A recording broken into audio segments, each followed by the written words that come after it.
Es uno de los himnos más populares y queridos de todos los tiempos. Por más de 100 años ha sido portador de esperanza. Ha sido cantado por criminales convictos en espera de su ejecución o por dignatarios en la Ciudad del Vaticano. Este himno que supuestamente hizo que el temerario forajido Jesse James se entregara en un momento de reflexión. Y cierta vez salvó a una mujer de una violación en Calgary. Pero a pesar de la popularidad de este himno, no fue compuesto con la intención de que se lo publicara. Fue garabateado en un momento de inspiración por un sencillo maestro de escuela del Canadá y llegó a los himnarios de todo el mundo, casi por accidente. El humilde cementerio que está cerca de Rice Lake, al sur de Ontario, es el lugar final de descanso de Joseph Scriven, el hombre que escribió el famoso himno «Oh, qué amigo nos es Cristo». Toma tu Biblia y en momentos más regresaré para que la estudiemos juntos.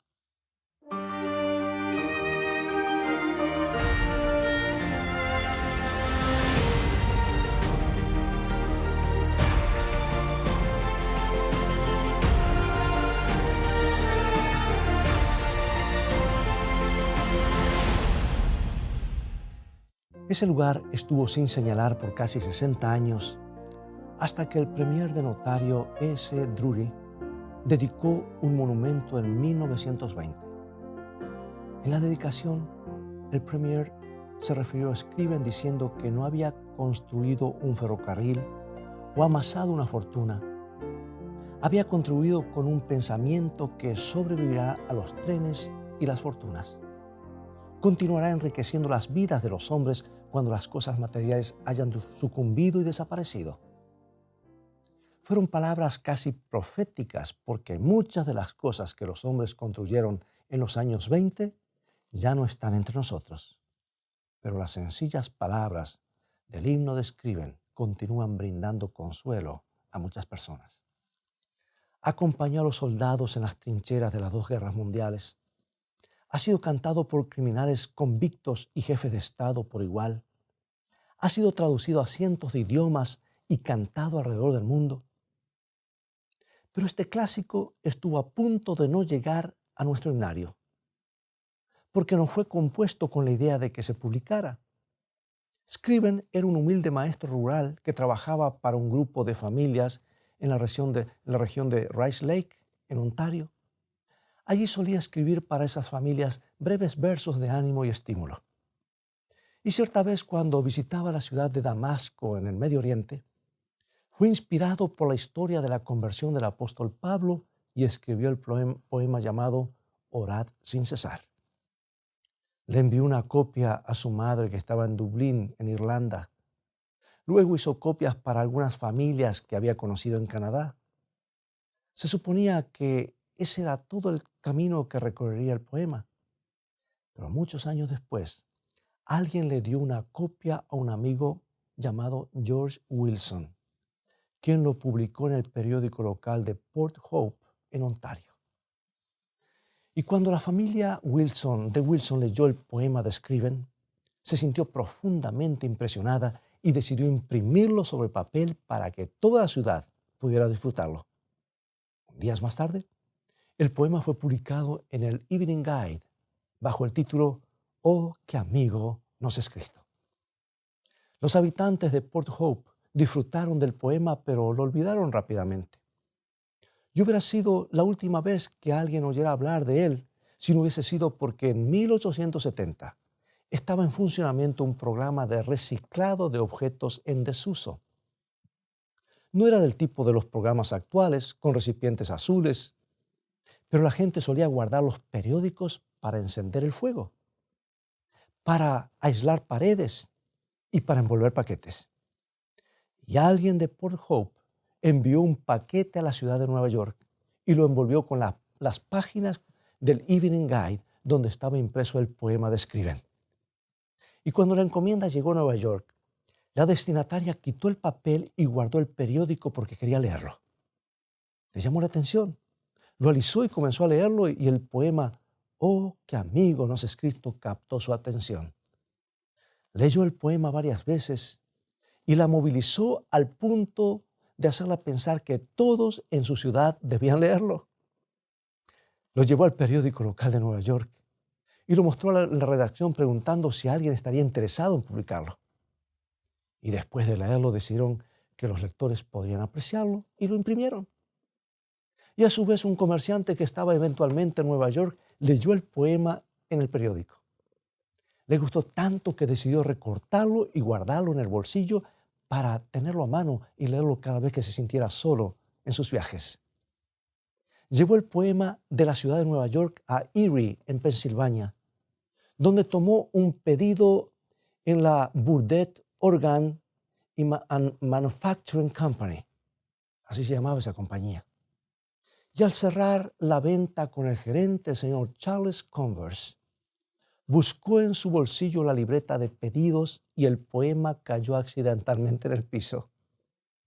Lo levantó y se lo entregó al señor Converse, diciéndole que lo había recortado del periódico de Nueva York porque le había gustado mucho. Dijo que le había gustado tanto que pensaba convertirlo en un buen himno. Entonces no sabía que Charles Converse no era solo el gerente de la Burdett Organ Company, sino un músico consumado y un distinguido compositor cuyas obras habían sido tocadas por orquestas de todo el mundo. El señor Converse lo estudió detenidamente y no dijo palabra. Le pidió al vendedor que lo disculpara por unos momentos. Llevó el poema consigo hasta otra habitación donde había un órgano. Se sentó y comenzó a buscar un tono que se adecuara a las palabras.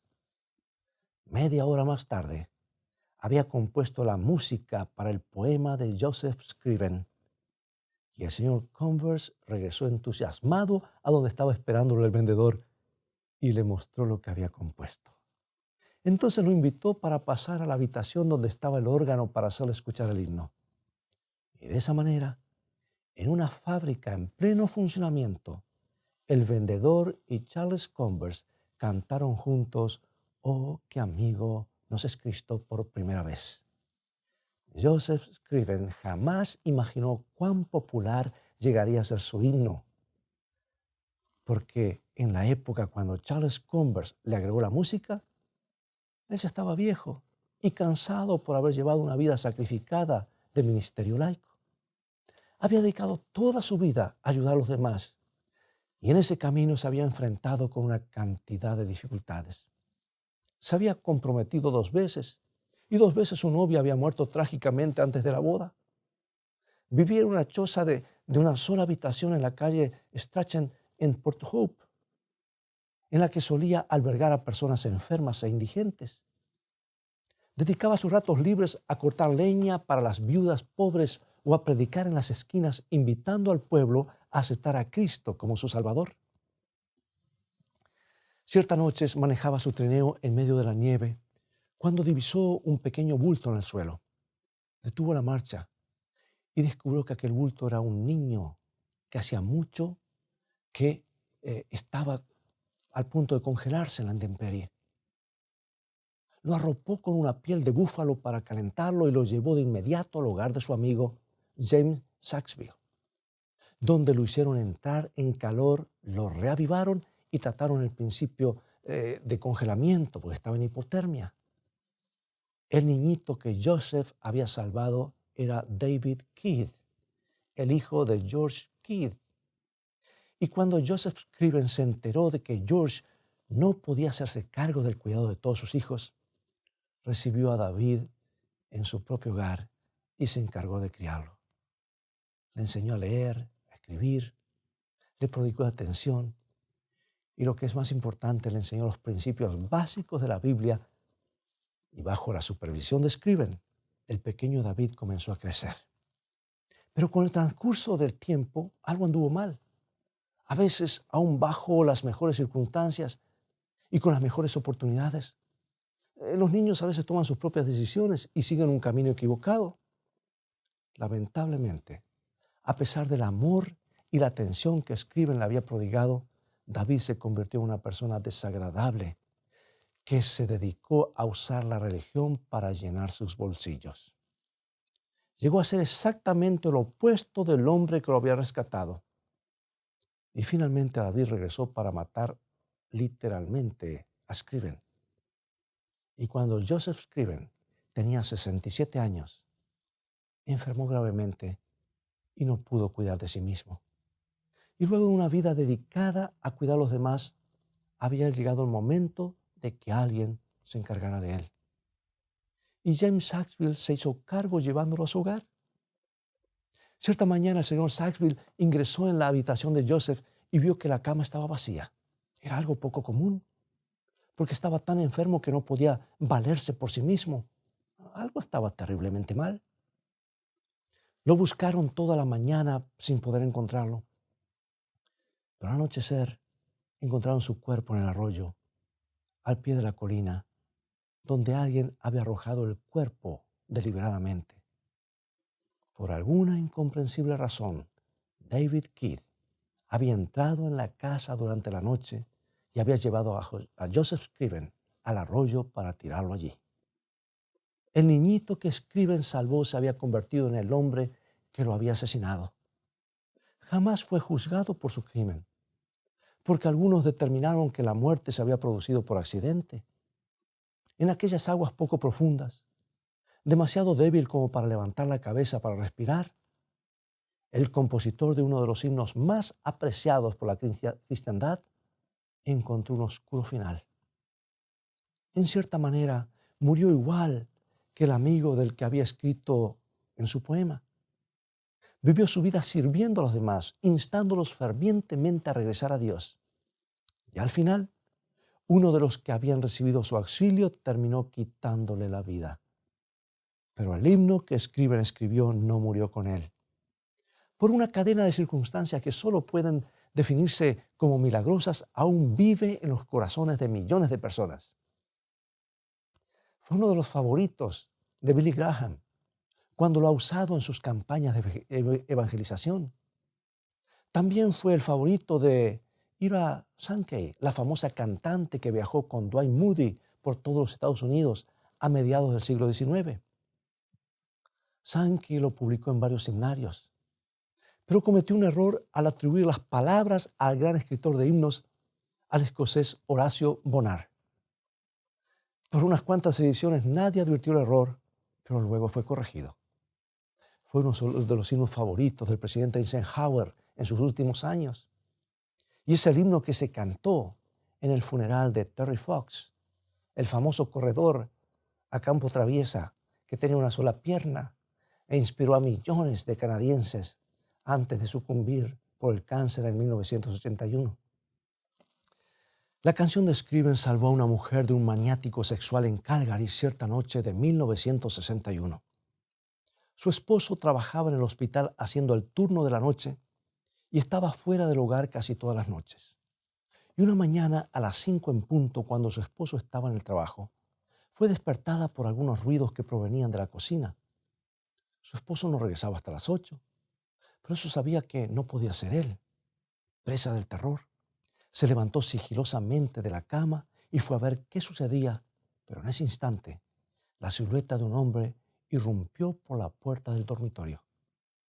Cuando se incorporó, el hombre de la puerta se abalanzó sobre ella, la arrojó al piso y comenzó a atacarla.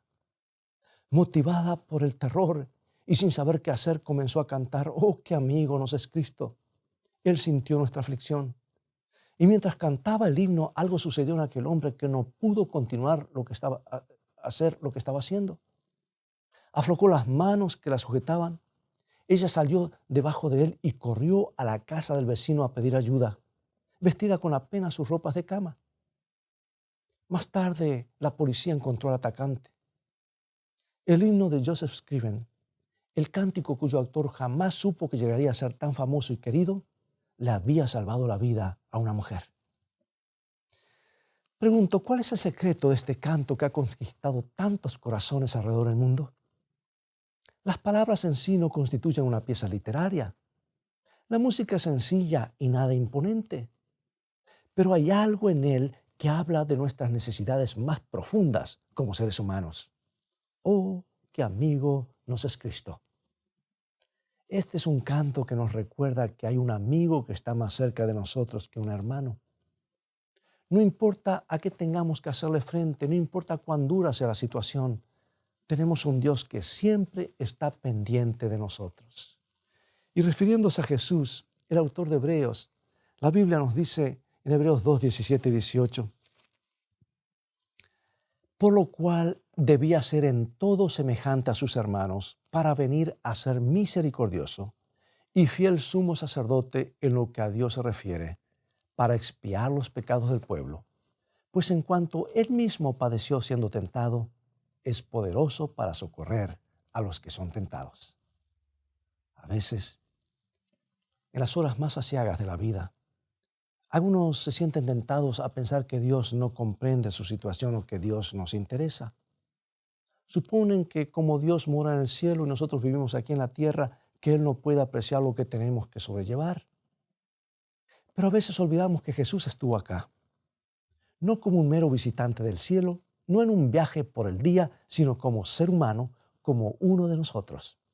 Y en cada situación dolorosa, en cada tentación que enfrentamos, podemos ir a Jesús porque Él entiende cabalmente lo que significa vivir aquí.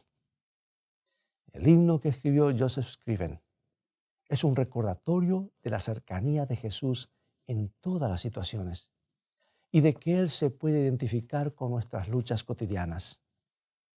Si nos acordáramos de llevar nuestras cargas a Él más a menudo, como dice el himno, la vida sería tanto más fácil y feliz de vivir. Cuando Joseph Scriven tenía 24 años y aún vivía en Irlanda con su madre, se comprometió en casamiento con una joven mujer. La noche anterior a la boda, la muchacha se ahogó ante su mirada sin que él pudiera hacer nada para salvarla.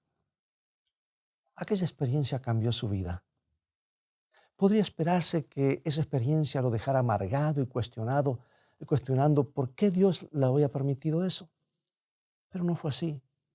Al mirar el rostro de su amada sin vida, comprendió que los gozos terrenales se nos escurren entre los dedos con mucha rapidez. Entonces modificó todo su enfoque de la vida. Y en ese preciso instante, mientras estaba en pie junto al féretro, decidió dedicar la mayor parte de su tiempo y de sus pertenencias por entero a Jesús. Decidió mudarse lejos del lugar que había cobrado la vida de su comprometida y viajó al Canadá para trabajar por el Señor. Todo cuanto hizo tenía el único objetivo de acercar las almas a Jesús. Era su deseo, era su meta.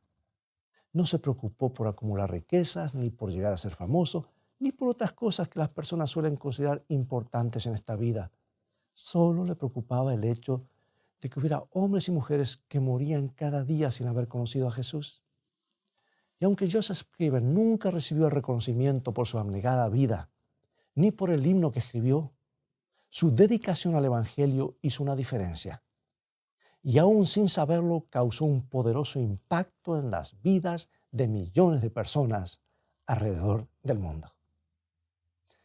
Yo anhelo el momento cuando pueda conocer a Joseph Scriven en el cielo personalmente y ver la expresión de su mirada cuando descubra que Dios lo usó a él y su canto para alcanzar a muchísimas personas con las buenas nuevas de la cruz del Calvario. Imagina el momento cuando se encuentre con personas que estarán en el cielo gracias a la forma calma y fidedigna en la que promocionó el amor de Dios. Puede ser que su obra no haya sido de las más apreciadas, pero en el cielo será el día de pagos para Joseph Scriven. Y el tesoro que él colocó en el cielo jamás pasará ni se corromperá. Por eso Jesús lo dijo de esta manera. Mateo capítulo 6, versículos 19 al 21. Son varios versículos. No os hagáis tesoros en la tierra donde la polilla y el orín corrompen, y donde ladrones minan y hurtan, sino haceos tesoros en el cielo, donde ni la polilla ni el orín, está hablando del óxido aquí, corrompen, y donde ladrones no minan ni hurtan, porque donde esté vuestro tesoro, allí estará también vuestro corazón. Tristemente, muchos han confundido sus prioridades. Invierten su tiempo y energía en tratar de ganar el mundo, pero al final de la línea Su suerte es la misma de todos. Todas sus posesiones se reparten entre otras personas. Hace muchos años, en Escocia, la familia Clark tuvo un sueño. Desde el punto de vista financiero, no les iba bien en aquel antiguo país. Por eso comenzaron a economizar y ahorrar para poder emigrar a los Estados Unidos de América con sus 9 hijos. Ahorrar el dinero suficiente para el viaje les demandó años enteros, pero finalmente tuvieron lo necesario para pagar los pasaportes y los pasajes en un nuevo transatlántico que se dirigía a los Estados Unidos. Todos los miembros de la familia Clark estaban ansiosos y tratando de imaginar cómo sería América. Soñaban con el momento en el que la nave entrara en el puerto de Nueva York y pasaran bajo la Estatua de la Libertad, y con cultivar su propia parcela y cosechar los granos. Sentían que la vida estaba por comenzar a sonreírles. Vendieron todas las cosas que pudieron y empacaron las pocas pertenencias que sobraron. Entonces se pusieron a esperar el gran día en el que iniciarían el viaje hacia América. 7 días antes de la fecha de partida, el hijo más chico fue mordido por un perro. Tuvieron que llamar al médico, quien le dio varias puntadas. Y cuando terminó de coser la mordida, sacó de su valija una tarjeta amarilla y la colgó en la puerta de la casa. ¿Qué es eso?, preguntó el señor Clark. El doctor le explicó que ante la posibilidad de que el perro tuviera la rabia, habría que tener al niño en cuarentena durante 14 días. Pero no podemos esperar 14 días, protestó el señor Clark. Tenemos que viajar a América en una semana. Si no lo hacemos, no nos devolverán el dinero. Tenemos que irnos. El médico sacudió la cabeza. Se disculpó y le explicó que no había nada que él pudiera hacer al respecto, porque eso es lo que señalaba la ley. Dicho esto, se fue. Y la familia Clark estaba totalmente devastada. Sus sueños hechos añicos. El señor Clark fue a los muelles la semana siguiente para contemplar el barco que navegaba y navegaría sin ellos. Y mientras miraba la nave, lágrimas amargas inundaron sus ojos. Para sus adentros maldijo a Dios y a su hijo por haber arruinado sus planes de tener una vida mejor. Regresó a su casa, que estaba casi vacía, y trató de reunir los fragmentos de su miserable existencia. 5 días después, corrió por toda Escocia la noticia de que el poderoso Titanic, el barco que iban a abordar los Clark, se había ido al fondo del océano, llevándose consigo la vida de cientos de pasajeros. Y cuando el señor Clark escuchó las noticias, su actitud cambió, porque se dio cuenta de que si el perro no hubiese mordido a su hijo, toda la familia estaría muerta. Alzó al niño en brazos y le agradeció a Dios por salvar a su familia. ¿Sabe? Dios dice que si confiamos en Él, todas las cosas resultarán para nuestro bien, aun las que a primera instancia no lo parecen. No todas las cosas de la vida son buenas, pero si confiáramos los resultados a Dios, Él tomaría las desilusiones de la vida y las convertiría en algo bueno. La Biblia dice en Filipenses 1:6, estando persuadido de esto, que el que comenzó en vosotros la buena obra, la perfeccionará hasta el día de Jesucristo. Pregunto, ¿estás dispuesto a confiarle a Él los resultados de tu vida? ¿Sabes algo? Cuando pienso en los amigos que tengo en la vida, ninguno me parece tan valioso y confiable como Jesús. Él siempre está a mi disposición y siempre está dispuesto para ti también. A veces te parece que tu vida no tiene rumbo y te sientes como si hubieras llegado al final del camino. Confía en Jesús. Acepta su amistad ahora mismo, mientras oramos juntos. Querido Padre Celestial, a veces la vida puede ser dura y difícil. Queremos confiar en ti y creer en tu promesa de hacer que todas las cosas nos sucedan para el bien. Te pedimos que tomes nuestras vidas y las hagas provechosas en la construcción de tu reino. Mantén nuestros ojos enfocados en Jesús y recuérdanos que no hay nada que no podamos llevarle a Él en oración. Te agradecemos porque tú eres realmente un amigo más cercano a nosotros que un hermano. Te pedimos estas cosas en el maravilloso nombre de nuestro Salvador Jesucristo. Amén.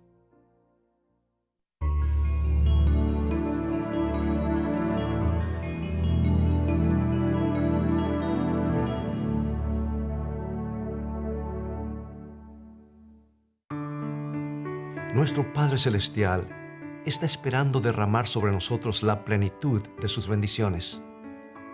Es privilegio nuestro beber abundantemente en las fuentes del amor infinito. Qué extraño que oremos tan poco. Dios está pronto y dispuesto a oír la oración sincera del más humilde de sus hijos. ¿Por qué han de ser los hijos e hijas de Dios tan remisos para orar? Cuando la oración es la llave en la mano de la fe para abrir el almacén del cielo, en donde están atesorados los recursos infinitos de la omnipotencia.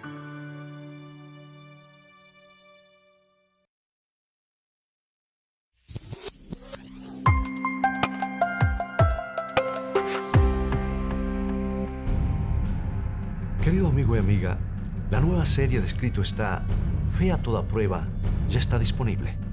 En ella nos trasladaremos al antiguo Imperio Romano, donde los primeros cristianos, rodeados por un ambiente sediento de poder, lujuria y persecución, lucharon para mantener una fe viva pagando el precio de la muerte.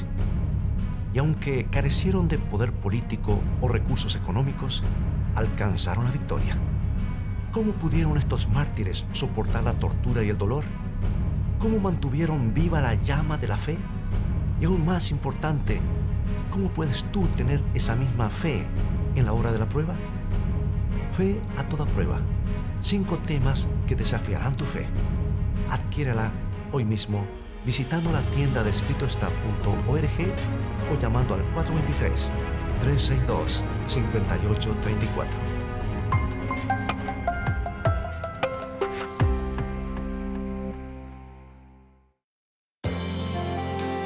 Pregunto, ¿qué es lo que espera Conéctate Dios? cada mañana a escritoestá.tv para ser inspirado por el devocional diario.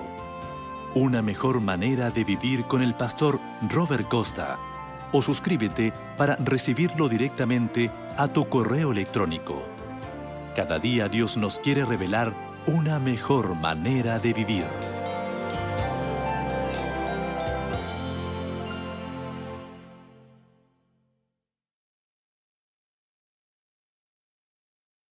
Amigos, ha llegado el momento de despedirnos una vez más. Visítanos en nuestro sitio de internet escritoestá.tv. Dios te bendiga y recuerda, escrito está, no solo de pan vivirá el hombre, sino de toda palabra que sale de la boca de Dios.